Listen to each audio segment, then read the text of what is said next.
Mid-July 1944. More than a month has passed since the Allies landed in Normandy, and despite their intention to seize scene during the first few hours, the Germans continue to hold out in the city.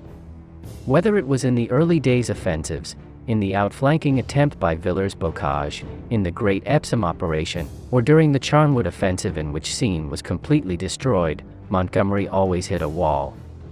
After reconcentrating a very large number of soldiers and material, and with the prestige of Montgomery himself and of British power at stake, an offensive with the greatest possible power was once again prepared for July 18th.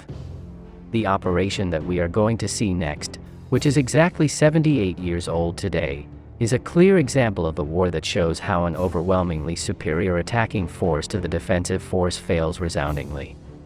Operation Goodwood arises from the fear of the Allied High Command of finding themselves in a stalemate in the Normandy campaign, which had become the closest thing to trench warfare of the First World War.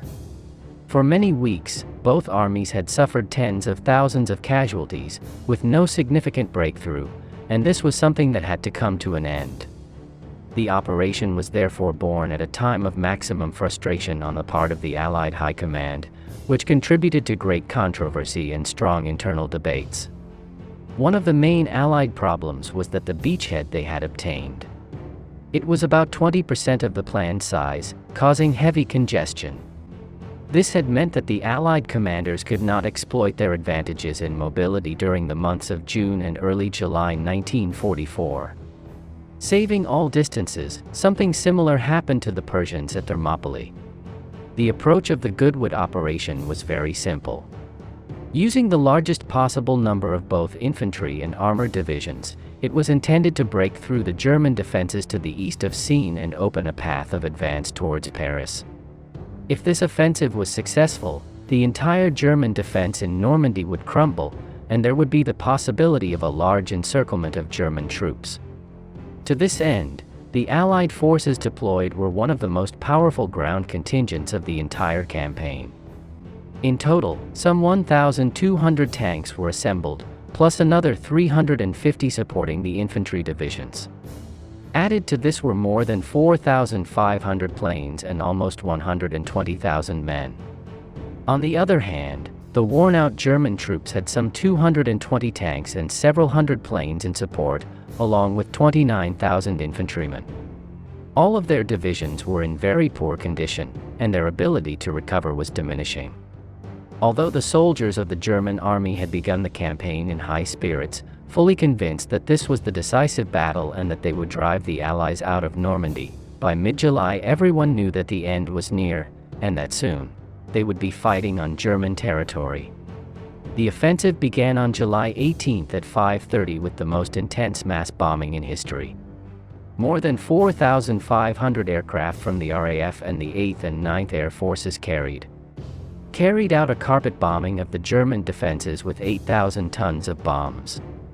To give us an idea of its intensity, it was equivalent to half the atomic bomb that was dropped on Hiroshima.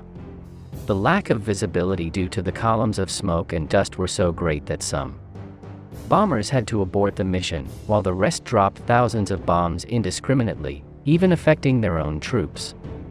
In addition, these bombers were joined by 720 artillery guns that dropped 250,000 shells, which pulverized several German tanks in the distance with their huge guns. Meanwhile, 800 fighter bombers beat the German strong points. As if that were not enough, 1,400 Allied aircraft were engaged in aerial protection and harassing tasks on German airfields, so the Luftwaffe could do absolutely nothing in the face of the gigantic display of Allied air force. Another of the objectives of this enormous air force, which had been mobilized a few days in advance, was to intercept all German movements in the area, even attributing the attack to Marshal Erwin Rommel, which almost caused his death. The main advance at Goodwood was made by British armor which, fully massed on 2 kilometers of front, was to break through the German defenses deep in their rear southeast of Seine. As paradoxical as it may seem, that great bombardment that devastated the German defenders also affected them, as their armor had many problems to overcome the enormous craters of their bombs. The Germans, for their part, despite having suffered many losses, began to recover from the shock of the bombardment and gradually grouped together to repel the attack. The Allied attack soon began to run out of steam as they engaged German anti-tank positions, which had survived carpet bombing in the towns of Cagny and Emievely. Despite the difficulties, the few troops of the Hitlerjugend division that had withdrawn to rest began to reach the front lines, and resistance hardened. Already during the first day of the operation, it was seen that it was coming to an end without achieving any of the main objectives, which led to a loose movement that died near the main objective. On July 19 and 20, despite renewed reinforcements and efforts by the Allies, no progress was made, so the operation was called off on July 20 under torrential rain that mudded the ground, and was partly used as an excuse. In short, in Operation Goodwood the Germans held off the offensive, holding many of their main positions and impeding the Allied advance, despite being surprised by the sheer weight of the attack and preliminary bombardment. In fact, if the relationship between forces is compared, the German success would be beyond any doubt and would go down in history as one of the most amazing defensive successes. The overwhelming Allied superiority of 5 tanks to 1, 4 to 1 in men, 3 to 1 in artillery and 20 to 1 in aircraft justifies this fact. The German defensive device elastically arranged in depth, it withstood one of the greatest shows of aerial intensity in the history of mankind, being practically a miracle that they could emerge victorious against such an attack. The failed Goodwood operation was a major tactical setback for Montgomery. Well, despite having a much superior force in men, as well as in aviation, artillery, and battle tanks, the British progress was slow and he finally failed to break through, getting stuck again. Despite Montgomery's extensive experience, he again made many mistakes, one of the most important being launching an unusually narrow spearhead only 2 kilometers wide. This prevented him from taking advantage of his superiority, and that his troops did not get stuck with each other. Finally, when he was interviewed by journalists, he declared that the operation had fulfilled its objective, since it had never been to break the German front, but rather to distract the Germans from Operation Cobra that the Americans were going to launch a few days later. This, naturally, caused the indignation of the reporters present there.